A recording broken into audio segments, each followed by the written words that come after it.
everybody. I'm Evie Roberts, and this is my podcast, Talking in the Dark. Welcome.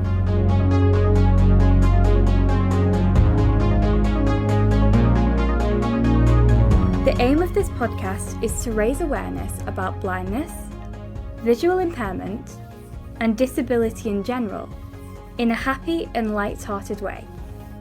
For those of you that don't know, I am blind. I was born with a condition called bilateral anophthalmia. Try spelling that one. It basically means that when I was born, my eyes didn't develop properly, so I wear prosthetics instead. The goal of this podcast is to remove some of the stigma and stereotypes around disabilities, whilst also having fun at the same time. Each week, I will be interviewing people from all walks of life, including some with hidden or physical disabilities like mine, and getting to know a little bit more about them and the lives they lead.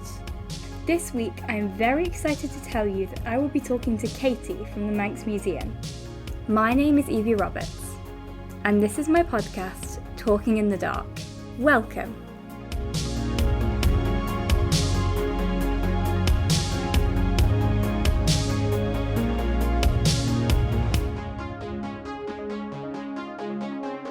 Hi. Hello. How are you? I'm very well today, thank you. Thank you so much for coming on the podcast. I'm really excited to be here. So I've listened to a few of your podcasts before, so I'm quite intimidated by being as good as some of the people you've had before. Oh, there's no comparisons, don't worry. So how's your day been? It's been really good actually. So I work at the Manx Museum. I'm based at the Manx Museum. So we've had a really busy week. This week we've got lots of tourists over. The museum always gets very busy at this time of year, and I've been doing this morning a guided tour of our new exhibition, which is called Museum 100, which celebrates the history of the Manx Museum, which is 100 this year. Oh wow, I see. So you've actually just unknowingly answered one of my questions. Oh, have I? So would you like to talk a little bit more about that exhibition? Yeah, so have you been to the museum?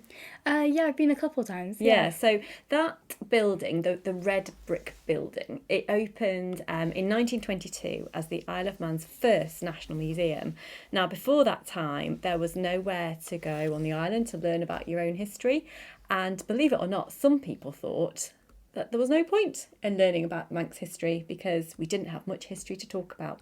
And a group of people, these tenacious people, said, yes, there is so much history on the Isle of Man. So they fought and eventually opened this new museum on Crellans Hill in Douglas. It had a life before it became a museum. It was actually the Isle of Man's first free hospital, and it opened in 1886. So for the first time, if you were injured or poorly or sick or fell over, there was a hospital that you could go to on the Isle of Man. And actually, during the First World War, the hospital was used as a rehabilitation centre for war veterans who had lost their eyesight during the war. So Oh wow. yeah, I wanted to mention that to you today. So that building, the Manx Museum, has got it's quite an important role in disability history, really. Yeah, that is really important, isn't it? Yeah, so a lot of veterans returned from the war with all sorts of horrible injuries from the type of warfare there was, so limbs being lost and facial disfigurement, and some people did lose their sight, often to do with gas and things like that. So what they were doing in that Nobles building was training men, it was all men, how to adapt to their new circumstances, and they were teaching them basket weaving. So that's what they were doing in that building. Oh wow, okay, that's really cool. Yeah. So I know that you have brought a few items along with you today. Would you like to talk about them? I have. So sorry, I should have said what I actually do at the museum. I am one of the curators of art and social history, and in the museum, or in Manx National Heritage altogether, we've got about 2 million archives and objects that we look after, which is a lot. Mm-hmm. And everything we look after is connected to the history of the Isle of Man. So we collect across all sorts of different disciplines. So we collect archaeological items, which are things dug up from the ground.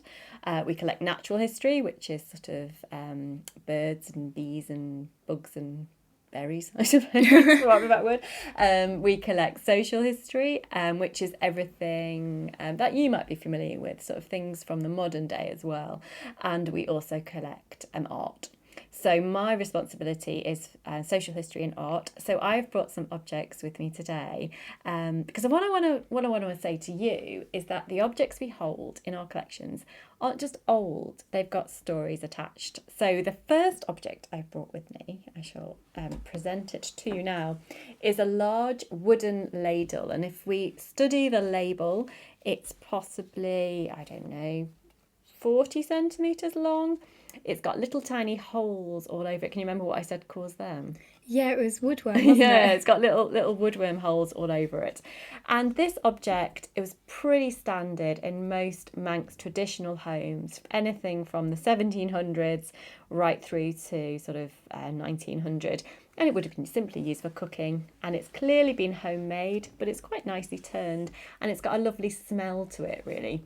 And this particular wooden ladle has come from a farm in the south of the Isle of Man, and it was collected by the museum just after the Second World War, when the museum was really concerned with collecting a lost way of life on the Isle of Man. So if you imagine what was happening, do you study history at school? Yeah, I do. Yeah. So if you're considering what was happening in the world in the sort of 1940s, 1950s, after the Second World War, life on the Isle of Man was changing quite dramatically. People didn't want to live in these rural farms anymore. They wanted to seek jobs elsewhere. They wanted to come and work in the towns where you got paid a bit more money for less hard work.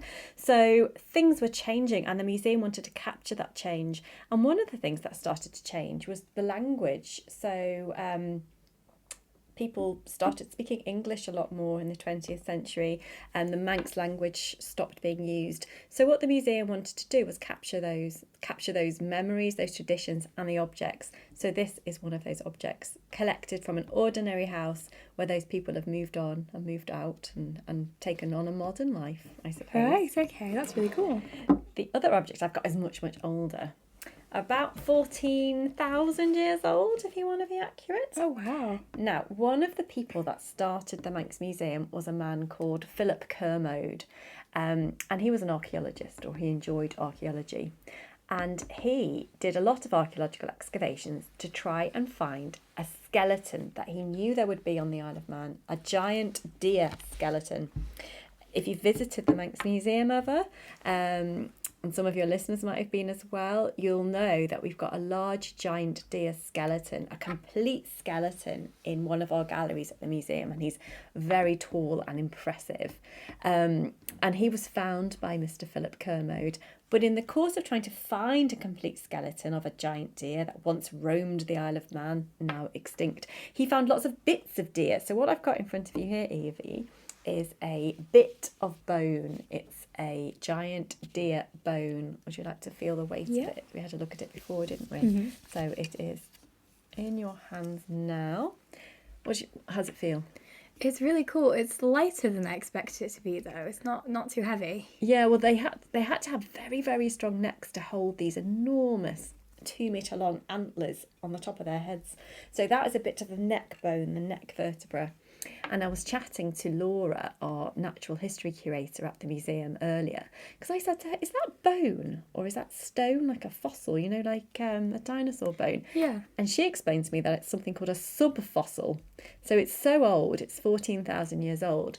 It's not pure bone anymore, nor is it yet a fossil, a stone. So it's called a subfossil, somewhere in between. So yeah, every day's a school day at the museum. You learn all sorts from our colleagues. Oh yeah. I know nothing about the ancient times. Right, so I'm going to take that bone from you. There you go. And I'm going to show you one of my favourite objects from the collections I look after. And I'm going to rustle some tissue paper. That's always sounds good, doesn't it? Okay, so what I'm going to put in front of you now is a raspberry pink, a bright pink ladies or older child, it would fit you in fact, cardigan. So it's hand knitted. Can you feel the sort of weave on that there? Yeah, I can. And if you move your hands towards me, you will feel a button. Can you feel the buttons? Yes, yeah. Okay, so really looks quite ordinary. Raspberry pink, button up cardigan, and it's got, again, I'm going to move your hand here. it's got some two dangly bits that you tie into a bow. Ah, yeah. And it's really quite pretty. Now, why have I brought this ordinary cardigan in to show you, Evie? Do you think it's got a story behind it? I imagine so, yes. So it dates from the war as well, actually. So during the Second World War, the Isle of Man was used as an internment camp. And that simply meant that anyone living in Britain at the outbreak of war who was of enemy nationality, so German or Austrian, they were imprisoned and sent to the Isle of Man. The men were sent to Douglas, Peel, and Ramsey and Onchan, where quite simply they were put in the hotels on the seafront, and then the hotels were barbed wired off to stop them escaping. But the women were treated differently. They were sent to Port Erin and Port St Mary, and they were billeted with local people, and their children were allowed to join with them as well. So they had to set up a little internment school. The children often remember having quite a nice time on the beach during the sort of war years. And this cardigan relates to that time. So this cardigan was made by an internee for her daughter. What's interesting though is the buttons. So this is a nice story anyway. We know a little bit about the lady who made it and her daughter, and actually that they had quite they felt quite safe on the Isle of Man during the war. It was better than living in a city, I suppose, in London being bombed or whatever. Yeah. But the buttons are actually connected to archaeology. So there was a very famous German archaeologist interned on the Isle of Man. His name was Gerhard Bersu. And he, when the Isle of Man, or when the Manx Museum discovered they had this famous German archaeologist living over here, they set him to work. They said, would you like to excavate some of the brilliant sites on the Isle of Man? And he said, oh, yes, please. So one of the places he excavated was a Celtic farmhouse down south of the island called Ballakegan. And he has, in fact, fashioned these buttons out of some of the wood that he found at the roundhouse. Oh, wow. So these buttons, the little button you just felt, is over 2,000 years old. Wow. And he was amazing. making them and selling them to other internees, which I think is probably frowned upon in the world of archaeology. You probably shouldn't be carving bits of what you find. Yeah. I don't know. Oh, well. Yeah. So how do you enjoy history on the Isle of Man? What do you like to do? How do you like to learn about history on the island? Well, obviously I have been to a few museums. I think that's a really good way of learning about it. But I honestly think I mainly learn about history through school. Because obviously I've had history lessons for the past 3 years. I'm not taking it for GCSE. Oh my word. I know. Do you know what? It's okay though. I was I'll going let you to. I love history, but I have things that I enjoy more. But yeah, I think that's the main way that I learn about history. Yeah, there's lots of different approaches to history as well. So one of the things that I like, you like drama, don't you? Yeah. Performing. One of the things we do at the museum is we run a theatre group called Labyrinth. Oh my gosh, you are unknowingly answering all of my questions, and it's amazing. Oh, go on then, I'll let you ask me. So, I heard about this, that you were doing a performance at the Manx Museum. Would you like to tell people a bit more about that? Yeah, so Labyrinth, we call ourselves Labyrinth History in Action, and we are a volunteer group which was set up by Manx National Heritage to try and bring history to life. So we operate sort of 10 sites and museums around the island, from Castle Rushen to Peel Castle to the museum, of course, as well. So what we wanted to do was do a bit of performance theatre, promenade theatre. So rather than you sitting in your theatre seat and watching a performance on stage, Labyrinth takes you on a sort of immersive journey around one of those sites, telling stories from our history. So it's quite a fun way of imparting lots of information to our audience without being so dry, and without you having to read information or have information told to you. But what's quite fun for us, for the actors, is that you're in the audience really. So we have a small audience of 30 people, and we take you from gallery to gallery or room to room, and you're sort of guided around, and then you sort of stumble across the performance in front of you. So for our actors, we're as close as we are to each other now with the audience, and that can be quite scary and also quite exhilarating as a performer to be that close to the audience. And we write our own scripts and we do music and we try and make it a bit wacky if we can, because it's really aimed at people that want a good night out as well. It's not something worthy. It's something sort of quite fun. And we did a special performance called The Treasure House, and that was based around stories in the museum's collections. But we've done lots of them in the past, and we really enjoy it. So maybe that's what you need to look out for, because you'd enjoy some of our Labyrinth shows, I'm sure. Oh yeah, that sounds really cool. So how long have you worked at the Manx Museum?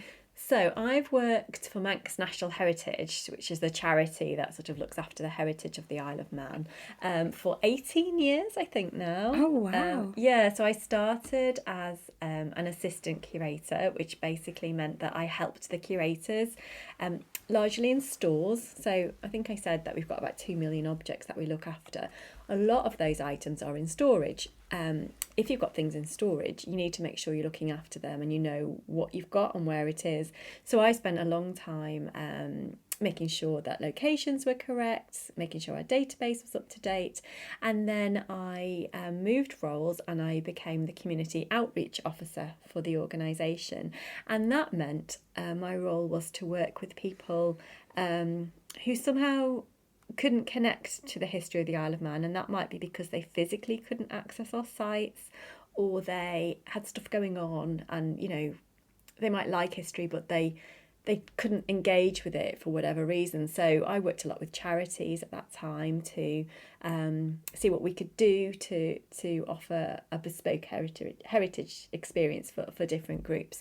And that meant that I worked quite heavily with access issues. So one of my roles still at the museum is I'm the access champion for our organisation. So we make sure that where we can, we provide really detailed information to all our sites so that visitors can make an informed choice whether to visit.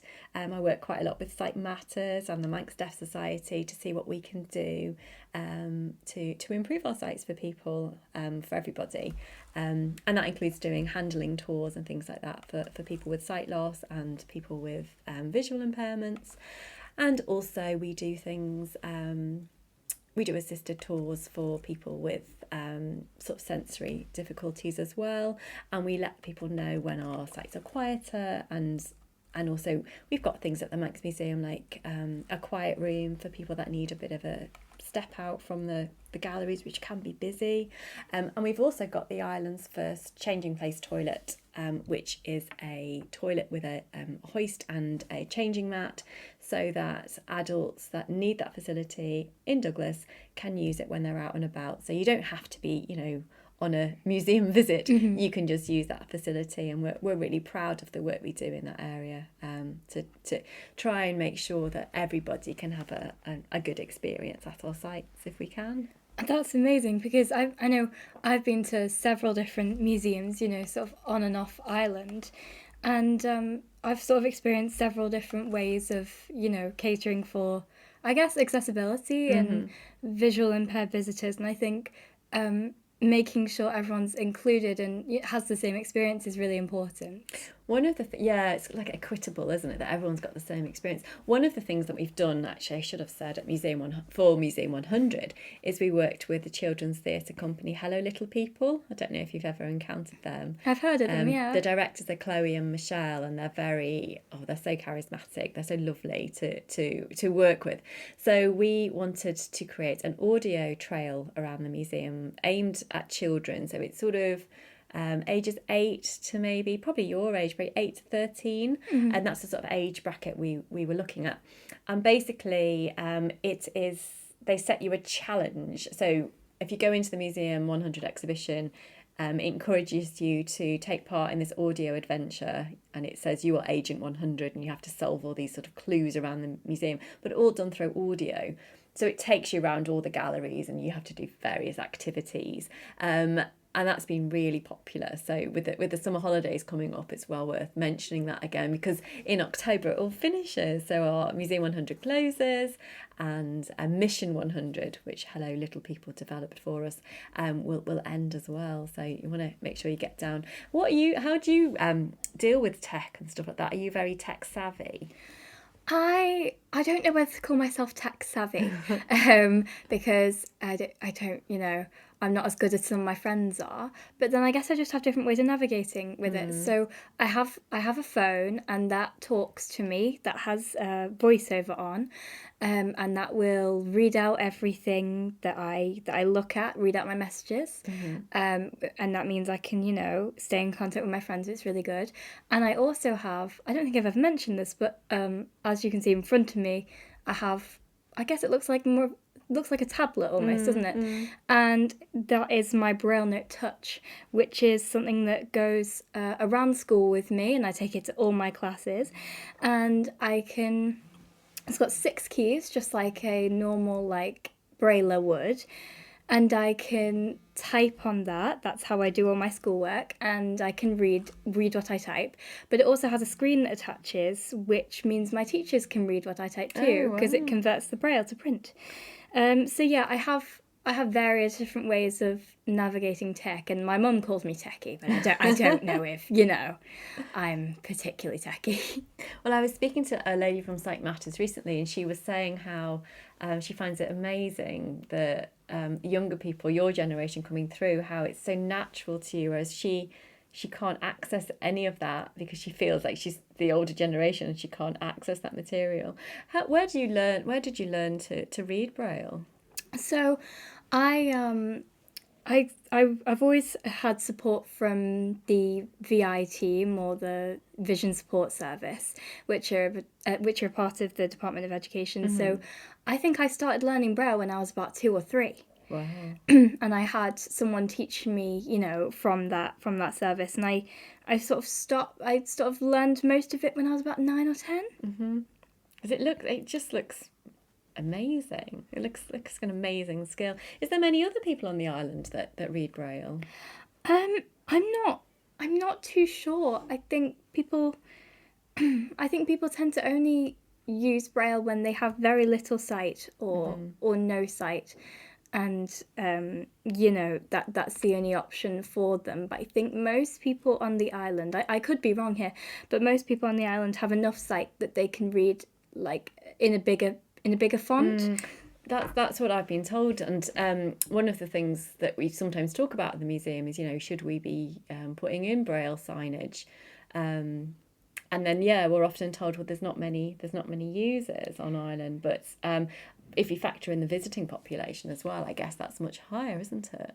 Yeah, I think so. I mean, I once visited a museum in London, and they did a Braille book. So you would flip to different pages, and they would have the exact wording of the signs that were on the artifacts that sighted people could read. So people who read Braille could read them as well, which was really good. Yeah, that does sound good. Yeah. Yeah. So what do you think made you want to work for, I guess, Manx Nestle Heritage? Do you know what? It's probably coming to this school. So I went to Ballacameen, and I loved history. And unlike you, I did do it at GCSE. And I had a great teacher. His name was Mr. Vorkins. He sadly died a few years ago, but he was a wonderful teacher here. Very... what's the word? Quite inspiring sort of guy. I really admired him. Anyway, so he was always telling me how good I was at history, and that's always nice to hear, isn't it? Oh, yeah. So I went on to study history at university, and I just really enjoyed. Sort of the writing, I guess, and the sort of research and learning about a time that I couldn't really touch, if that makes any sense. It's a world you can't quite get into because we can't quite understand what it would have been like to live there. So I just find it really interesting, and I've always liked historical novels and things like that. Perhaps I just like not living in the modern times. I don't know. And then when I was at university, in my last year at university, I didn't really know what to do with my history degree. You don't really think about that, oddly. Well, I didn't when went for my degree, I didn't really know what I wanted to do. I just knew I liked studying history.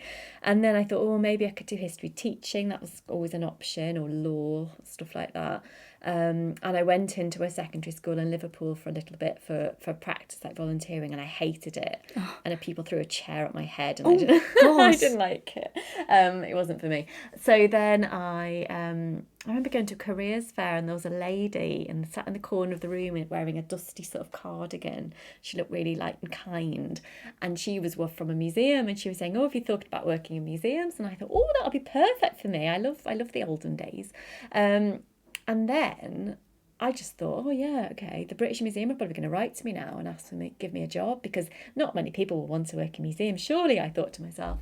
And then I realised that working in museums was like an industry. It's a really highly sought after job, and people really love it, and you had to do further study, and then I got really excited about it when I realised all the different types of work you can do in museums, from working with young people to doing exhibitions to graphic design. It's just such a varied industry to work in.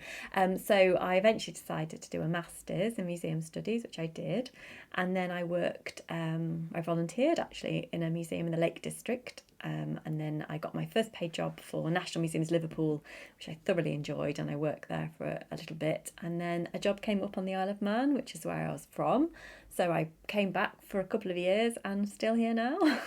Wow, that's amazing. But it's been a very I've been very lucky at Manx National Heritage. There's been opportunities have come up, and I've taken them, and I've been, they've really developed me. They're very generous with offering you support to enhance your career and make the most of yourself. So I don't feel like, oh, I've been in the same job for 18 years. I feel like I've had lots of different careers almost within the organisation. And I just feel really privileged. When I talk to people about what I do, I feel it's a real honour. It's a real honour to be able to look after these stories that people give to us, these objects and the stories, and to be able to share that with people is an honour as well. And I take it very seriously. I think it's really important that we care for people's history and share that with people. Yeah, no, it is really important, isn't it? So obviously, the Manx Museum has various types of artefacts. What would you say is the most unusual artefact? Oh, now you're asking.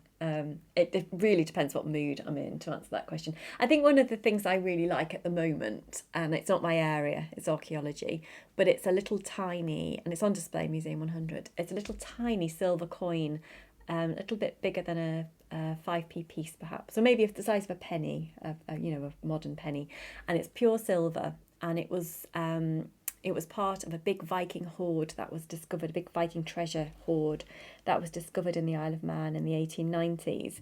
And that little coin and the other coins that were found with it were sent to the British Museum in London for identification. And they would not send those coins back to the Isle of Man because we didn't have a museum. And it was that moment that so shocked the people of the Isle of Man and government that it sort of fired them into action, spurred them into action to build a national museum for the Isle of Man so that we could keep our treasures to ourselves. And so that little coin looks so simple, but it's on its own in a big display case.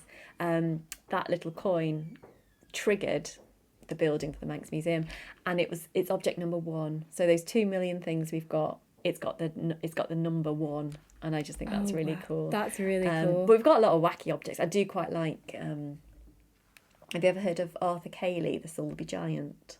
Yeah, I think I have. Yeah, so there was a man called Arthur Cayley. He grew to be enormous.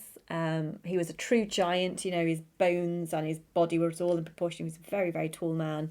And at that time, if you were of unusual sort of height or size or had an unusual skill, you joined the circus. That's what you did in the Victorian age. So he did that. He joined a circus in the UK and then appeared to have faked his own death before appearing again in America under Barnum and Bailey Circus. Have you seen the film The Greatest Showman? Yes. So that performance, that tour he did, The Greatest Tour, in that the film's based on, Arthur Cayley was in that performance, so he was in that circus performance, The Greatest Show on Earth. Oh wow. Yeah, so he is a colourful character. So what we've got in our collections are a pair of his shoes, his boots that he wore before he left the Isle of Man, and a very big handprint, like a sort of cast iron hand, and you can put your hand up to the hand to see how much bigger he was. I think he was 7'7" or something, wow. or possibly even big. I think Barnum and Bailey, the circus people, said he was 7'10"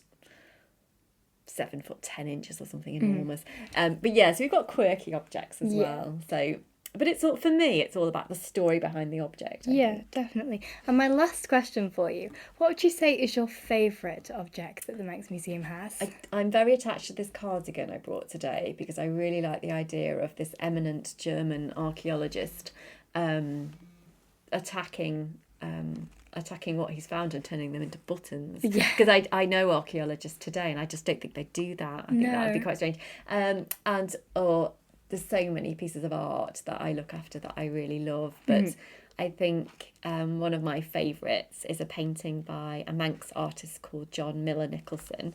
So he was a Victorian painter, and he was very famous in his own lifetime, but very shy.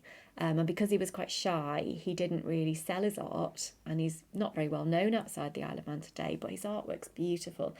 And there's a painting, it's on display at the moment, and it just shows Douglas Promenade in the height of the tourist heyday, so sort of 1890, 1900. And rather than focus on the buildings, he's focused on the people, the energy of the people promenading up and down Douglas Promenade with their straw boaters and their long dresses. There's a horse tram coming into the foreground, clipping along, and you can see boats in the harbour, little fishing boats, steam packet boats, and it's all set in what is clearly a beautiful summer's day, and they've got sun parasols, and it's just lovely. I think it's one of my favourite artworks by far, and I think the artist is extremely he should be extremely famous, and I do a lot of talking about him in the hope that he will be recognised as one of the leading British artists from that period that is forgotten now. Well, hopefully he will be. Yeah, I talk about him enough, so. So those are all my questions. Thank you so much for answering them. Oh, you're welcome. And thank you to my audience for listening, and I will see you all next time.